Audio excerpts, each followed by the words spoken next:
What's up, guys? Welcome to weeks number 28 and apparently 29 of my 2018 training. I kind of had a little bit of a snafu, and forgive me for saying snafu. I had this thing where I'm seeing a bunch of old-timey shit like snafu, and I said kerfuffle the other day, and then I don't know, something ridiculous. But I think I'm slowly turning into an old man. So pretend that didn't happen. Let's just kind of scene change, and here we are back to the beginning. So, I fucked up and deleted an entire week of training, so I pulled these off of my Instagram. Nothing too exciting here. My pec ended up feeling fine on this workout. This is the week after that little strain on the dynamic day. So what we did is went with a super close grip on the Swiss bar to keep it in the triceps, and then threw 120 and chain on to deload the bottom of the press. So I was able to take a 3x3 at 185, I believe, plus 120 and chain, and then dropped it back to 135 here and hit a set of 17 as a back off with some normal accessories. On the max effort lower day, I took a free squat on the straight bar just because I wanted to work on my squat groove here. So hit 5 singles with 325 on the squat, and then 5 singles on beltless 3-inch block pulls or met pulls off the mat. So all these moved relatively well. The deadlifts, I would say, went better than the squatting did. Squats were fine. Just felt kind of lost since I don't have a big old belly to run into, but those still moved pretty decent. And by the time that I got to the 5th one, I was actually squatting correctly. Same kind of thing happened on these block pulls. They felt a little bit slow in the beginning, but this is typically a more challenging height for me than pulling off of the floor. So as you can see, I'm trying really hard to brace as well as I can and stay locked into a good position and just really focus on prying the bar off the blocks by driving with my legs instead of trying to go as fast as I can from the back. So that was last week. Also hit a bit of a conditioning PR and then took last week of conditioning off. So I ended up going up to the full 8 rounds of 30-second on, 90-second off Tabata sprints on the Airdyne bike. This is the second of the 2 workouts that I've been doing per week on the bike, and on those was able to maintain the same wattage output on the 8th set as I had on the first. So went 8 rounds of 30 seconds, kept them all over 80 watts. Since I finally worked up to doing that, I took a week off of my conditioning work and I started ramping calories back up again. So now, being about 4 weeks after my cut, I'm about 1,000 calories up from where I ended my cut at, and I'm still sitting in the 232 to 235 range. So that is all going well. I've been voraciously hungry this week, as I also took a week off of caffeine because that got pretty out of hand too, as I was using that to compensate for lack of energy on the cut. So caffeine week down, cardio week down, those are both back in, and this brings us to the max effort upper day. I rigged up this foam board press, which actually takes some pressure off the bottom. It's kind of like one of the anti-door slam hydraulic things that you see on a lot of commercial doors. So I actually really like this. We took it with the Duffalo bar to see how the slight bend in the bar affected pressure on the shoulders. That felt really good, and the goal with the board press was to just take out the usually 1 to 2 inch deficit that you get benching on the Duffalo bar. So that went well. I got a triple at 300, a double at 330, and a single at 350, all relatively pain-free and moved smooth. One of the things that I tend to struggle with on the Duffalo bar when the weight gets heavier is because of the arc in the bar, it tends to twist in your hands as you descend, which under normal circumstances isn't too big of an issue, but since my shoulders have had some stability issues, I typically tend to feel that as I get closer to the touch point with that bar. So we took the board press out. Lo and behold, it didn't actually hurt, since I think everything is getting healthier. So what we'll probably do next week is take straight bar to the same board, so that way it is a slightly shorter range of motion, but it's going back to something similar to a comp press. So we'll see. May change my mind over the course of the week, but that's kind of tentatively what I'm thinking for the next max effort bench workout. Moving on to the lower day, took some camber bar squats with chain just because I haven't tried this variation yet. These felt more or less okay. I did have, if you can see kind of on that rep, a little bit of a dumping into my right hip. I was lining up crooked on the bar for the first probably 4 sets. So I was having a little bit of what felt like a shift. Really what it just was is my shoulders were a little tight from the bench workout and from sleeping on my side. So I was lining up about an inch off to the left without even really feeling it. So once I got somebody to square up my lineup, they moved a lot better. Took singles at I want to say 355, 380, and 405 and 435, all with 120 and chain. So these are the 3 top singles. This one's about 500 at the top. The next one's about 520-ish, and then or 525, and then the last one is 555 top weight. All of these moved well. The very last one at the 555. I sat into my briefs wrong, and they kind of pulled my hips under, and then that buckled my right knee in. You can see it just have a tiny bit there, and then it happens pretty dramatically on this set. I attribute that almost entirely just to the briefs. Now that they've been altered, they don't sit quite right, and so when I strap them in with the belt, if I don't have them seated right, they tend to kind of pull my butt under as I get close to depth in that little bit narrower stance. So next time I do that, I'll just kind of adjust those a little bit and then probably stick with a wider stance when I'm in the briefs instead of trying to stay with exactly my raw stance. So lesson learned. Either way, I was glad to get 550 on my back. It moved relatively well, all considering the hiccup right there. And the weight felt nice and light on my back. So it's nice to start getting some confidence back with some heavier squatting and pulling. After these, decided to take some heavy work on the trap bar. These all moved really well, and I ended up working up to 700 for a top set, which is actually an all-time PR for me. The heaviest I've done before is a 675 double. I feel like I probably could have doubled the 700.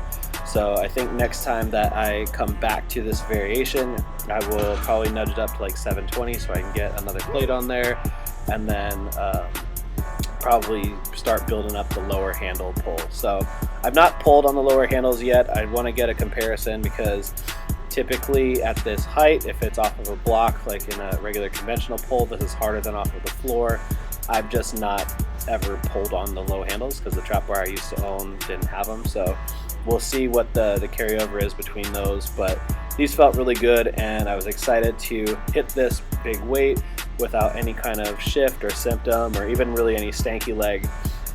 You can see it looks like it takes a couple seconds to get going, but at no point do my legs start seizing or I start coming up unevenly. So that is also encouraging on that front as well. So that brings us to the dynamic effort upper day. Shoulders and upper back were still a little locked up from the heavy trap bar work and the heavy squatting on Monday. So I was having a little bit of discomfort on some of these sets here. I need to figure out a good post squat T-spine mobilization to do on Tuesdays. That way this doesn't keep happening, because I feel like the upper back stress ends up kind of locking up my mid back, and then if the mid back's locked up, then the shoulder blades don't retract well, and then I start dumping into that front delt and getting the kind of pain symptoms. So either way, took all 15 sets. I'd say probably 4 or 5 sets in, my shoulders and everything kind of loosened up, so they started feeling better. The medium and wider grips on this bar felt better than the narrow. Narrow was just a little bit too much pressure. I think it is just because it's having me grip inside of my actual shoulder width. So I probably won't go in that close again in the future unless I'm doing like a floor press or something that artificially limits the range of motion. So that's that. For the accessory work, I really hated having the dumbbell floor press on the max effort day.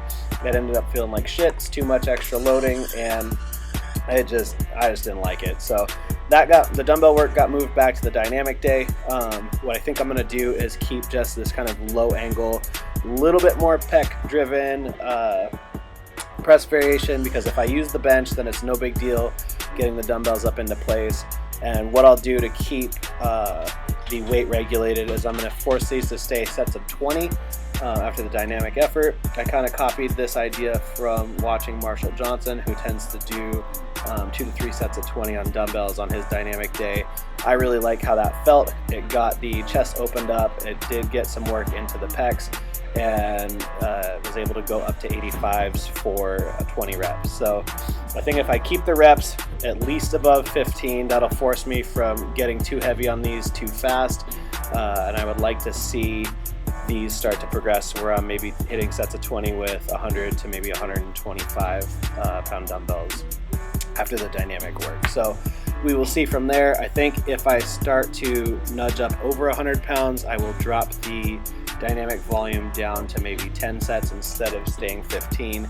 That way I'm not letting my pressing outrun my volume on my pulling work. So followed those with sets of Tate presses, superset with these heavy chest supported rows. Tate presses I kept around 50s and did anywhere from 10 to maybe 15 reps. On the chest supported rows, I took 3, 3.5, 4, and 5 plates, all for sets of, I believe, 8. And these felt really good as well. So between the heavy dumbbell rows, which I ended up doing 5 sets of 8 with the 150s, and then those heavy chest supported rows, the dynamic effort day is going to be a much more back dominant workout, which it kind of has been, but as my shoulders and everything are getting healthy again, I'm able to actually train my back instead of just doing corrective and kind of prehab-ish type work. So I don't feel like I'm dancing around shoulder issues anymore. I can actually start to train my back as hard as I like to, because that is my favorite body part to train. And if I keep my volume up on all of my rowing work and my various back accessories, then my shoulders always tend to feel better and my bench goes up. So I'm excited to keep that up. I will still keep some pull-up variations on the heavy day. I ended up doing neutral grip chin-ups on the last workout, and those will stay in rotation at least for the next couple weeks. I want to say 5 sets of 10, so I would like to see that turn into 5 sets of 15 to 20, and by the time that I hit that, I will rotate those out and probably switch to another vertical pull on the max effort upper day. Closing out the week with the speed lower day. You can see on my first few sets here, I am tilting into that right hip. It took, kind of like last week, about 5 different sets to get the chains actually set up right. I ended up resorting to actually counting the links on the leader chain, which I know should have been the first thing to happen. But between the crooked lineup on the bar and the couple sets where the chains were uneven, these all ended up looking real shitty for probably the first 3 sets, which were all the ones that I filmed directly from the front. And by the time that I moved the camera over to the side here, these were all squared up and I was much more centered and explosive. As you can see, I also replaced the pads on the box squat. I went with 2 layers of this less dense foam, so that's kind of cool because you sink into it a little bit. It forces you to pause on the box a little bit longer because where you initially hit is not where the foam will compress to. And if you let yourself sink in before firing back up, you end up getting an extra probably half to maybe 1.5 inch worth of depth. So you end up training a little bit deeper down without any extra pressure on the hips. So I really like having the pads set up like this. These moved relatively well. If you watch my left knee as you're looking at it, but my right knee, that is starting to kick in just a little bit on these sets. It's still really subtle. That side is a tiny bit aggravated from the knee coming in on the heavy camber bar squats from Monday. So I don't have any pain. I'm still doing my PRI correctives and I've done some stretching in through there, so it's fine. It's just still a little bit symptomatic on this workout, but nothing that I shouldn't be able to get cleaned up by next week. So took 10 doubles on these. I superset them with kettlebell swings. Although this week I ditched the double swings because I was trying to switch them to doing between the legs, since the last 3 weeks I did double swings with the kettlebells outside my legs. That felt really shitty last week and I didn't like it, so I opted for going with a single heavier bell. So I'm using the 75-pound kettlebell, and I did sets of 15 for the first 5 sets and then sets of 10 for the last 5. Next week I'm going to try and get all 10 sets with 15 reps on the swing between the squats. If it happens, then I'll change it up. If I don't quite get it, then I'll ride it out for 1 more week until I can get a full 10 sets of 15 between my speed squats. So those got done pretty good. Brings you to the speed deadlifts. These were kind of shitty, partially because my upper back was cooked from the Wednesday workout and my lower back was cooked from the swings and the squats.